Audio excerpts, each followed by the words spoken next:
Son, okay. I just oh, no, I'm sorry. I don't apologize. True. I do not.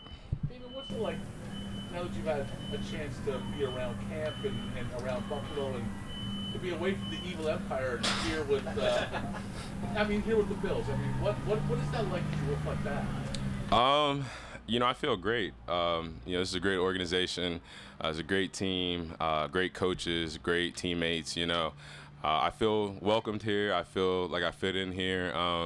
The city of Buffalo has definitely welcomed me with open arms, so has the team. So, I feel really comfortable. Camp has been great. It's been great to get out here to compete. And just come out here and put our best foot forward every day. So it's been great, and I'm just looking forward to progressing each and every day. You laughed when I said evil empire. I mean, you knew the reputation of the Patriots, especially in this town, did you?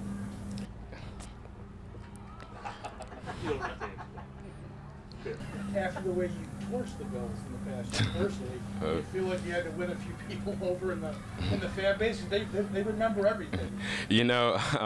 It's funny because all I've heard since I got here, especially from the fans, is we're glad you're running with us instead of against us. So it was good that I didn't feel like I had to do too much. I feel like once I signed, everybody was kind of happy. Everybody was a little relieved. So it was good. Like I said, just to be welcomed with open arms. I know this is an incredible fan base. The best fans in the NFL. So I'm glad to have them cheering for me instead of against me now. That game, that win game a few years ago when you broke the long run, Mm-hmm. is that one of those games that you kind of always remember because of your impact, but just the weather that day or that night?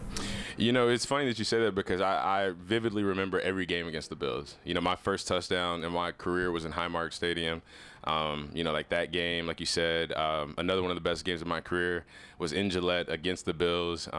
So, I don't know what it was, but I felt like this organization always kind of brought out the best of me as a competitor. So, I feel like now that I'm here, I can still feel that pumping through me. So, I feel even more juiced up now, and I feel like, obviously being coached by these great coaches, my teammates pushing me, it's just pushing me to be my absolute best.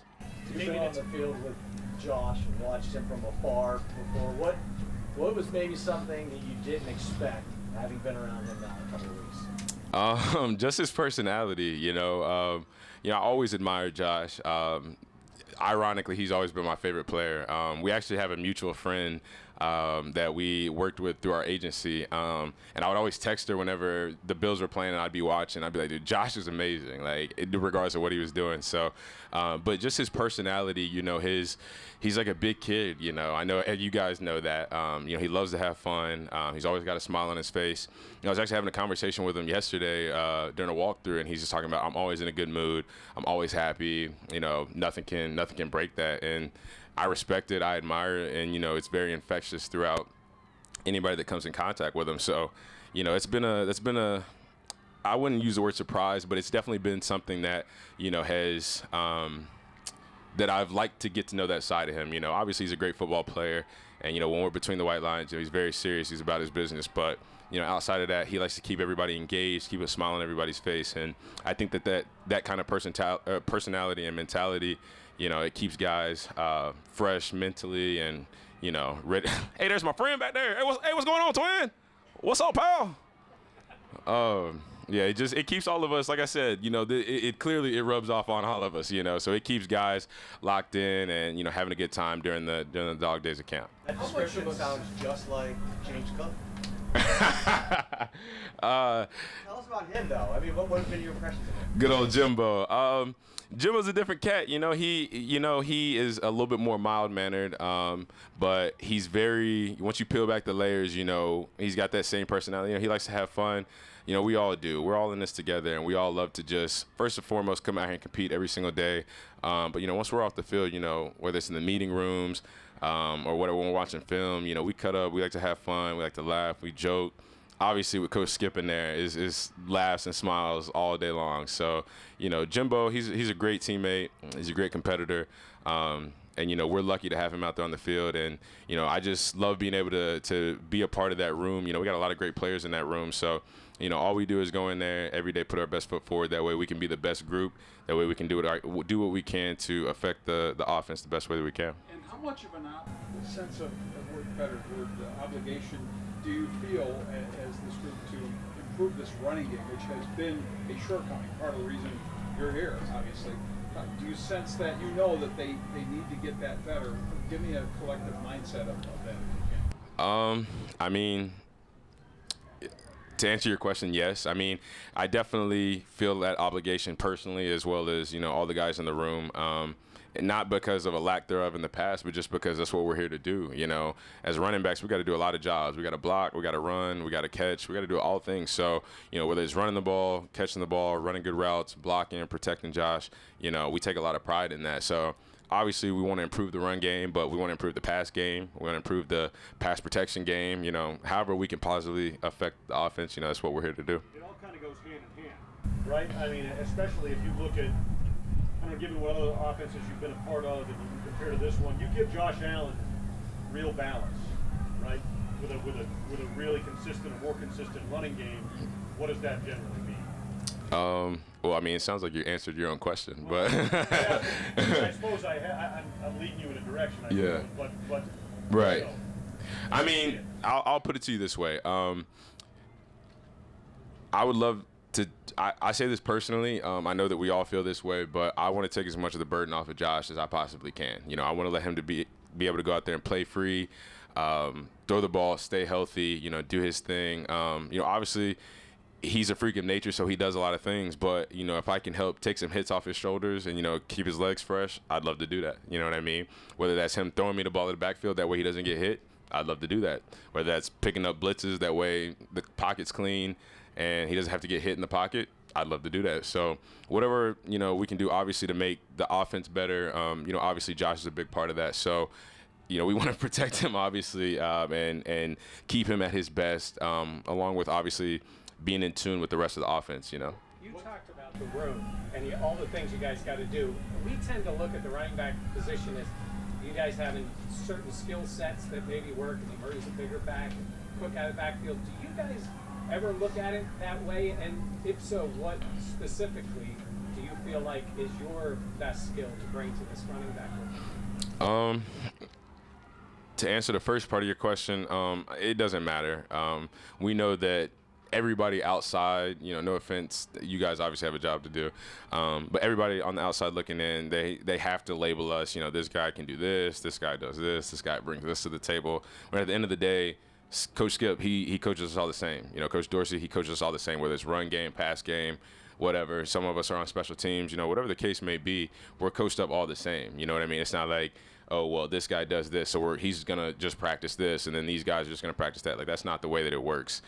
You know, we all know that regardless of who's in, the play calls are probably going to be the same. You know what I mean? So we all have to just continue to craft our skill set. That way we can be good in all phases of the offense. And me personally, I just want to bring, you know, that physicality that I've played with my entire career. I want to bring that joy, that infectious personality. You know, I feel very fortunate to play this great game. And, you know, every time I step on the field, I feel God moving through me, you know, because, you know, he didn't have to choose me to be in this position. And, you know, I just feel so blessed and so grateful to step on this field, especially with my teammates, with this great organization. So, you know, I want to bring that positivity to the team and just, you know, let everybody feel that from me and just let it flow through the whole team, you know, because at the end of the day, you know, we're all so blessed and we're all so fortunate to play this great game. So, you know, I'll never take a day for granted because I don't know, you know, when my last play is going to be, you know, when my last day is going to be. But what I can promise you is that my last day will be meaningful because every time I step out here, you know, I leave it all out there. Damien, you're so well versed in so Thank you. As a running back. I'm buttering you up. But Keep going. What's your take on the whole running back situation this summer? Just this whole undervalued and just what's going on in your mind?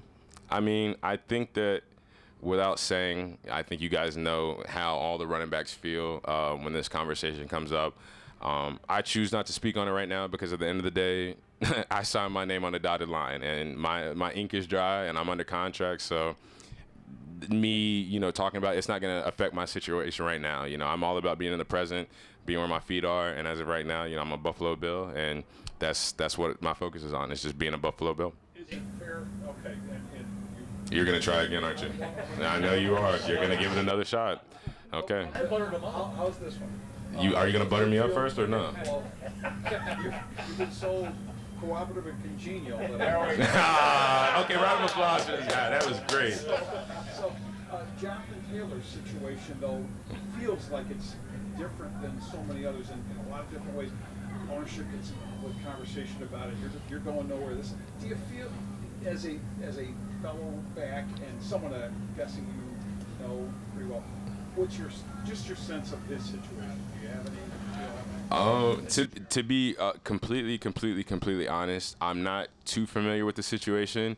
I'm not on social media right now. It's camp. I'm in my playbook right now. I'm in the meetings and stuff. So I'm not really on social media. You know, I know that he requested a trade, and you know the ownership is saying something. Like I said, I'm not too familiar with it, so that's not something I would comment on because I'm not very well versed in that. Damien, one of the questions that you got asked about earlier was what you learned about Josh. Is there anybody you maybe didn't know about a lot that you have learned from the time that you got here that surprised you, whether it be a single person or even like a position group? You know what surprised me the most is I learned that Matt Milano loves house music. He loves the real upbeat, like like we were getting massages last night, a couple of guys, and we literally had a full-on like house music DJ fest. It was like me, him, Big Greg, Questenberry, even Tim Settle came in and he was kind of vibing with the house music. So I think we had a pretty good playlist going. I think we got it pretty down pat. But that was I would say about an individual person. I did not expect Matt Milano to be a house music fan. So that definitely surprised me. Got Matt to talk, actually? Yeah, well, yeah. No, it really, because we had a full conversation about house music. Because I'm not gonna I'm not the biggest house fan. Like I'm not the biggest in the world, but I dabble a little bit. You know what I mean? I dabble. So you know, we would go back and forth comparing this song to that song.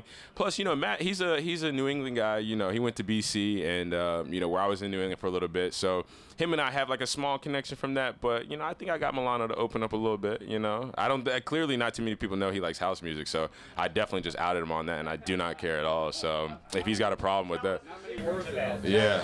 I'm trying to hold on. What was his favorite song? Hold on, let me think. If I had my phone, I can't think of the name of it, but if I had my phone, I would play it. But you mentioned how just naturally players get categorized, lumped into this guy does this guy does this. Last year at New England, Ramondre got a lot of catches, but you know you're a pretty smooth catcher of the ball, even though that wasn't your primary running back role, if you will. Just you know, what do you think if you this is a passing offense? If you get the opportunity to show that ability, how do you feel about showing off your catching ability here? I'm trying to think of how to answer this question. It was a very long-worded question. I mean, well, you started by saying, well, I'll say in the middle, you alluded to the fact that I was a smooth catcher of the ball. I don't want to misquote you. Okay. A smooth catcher of the ball. And then you mentioned that this is a passing offense. So I would think that if I was a smooth catcher of the ball, that I'd probably fit in well in a passing offense. Thank you. Thank you. Let's go, Buffalo.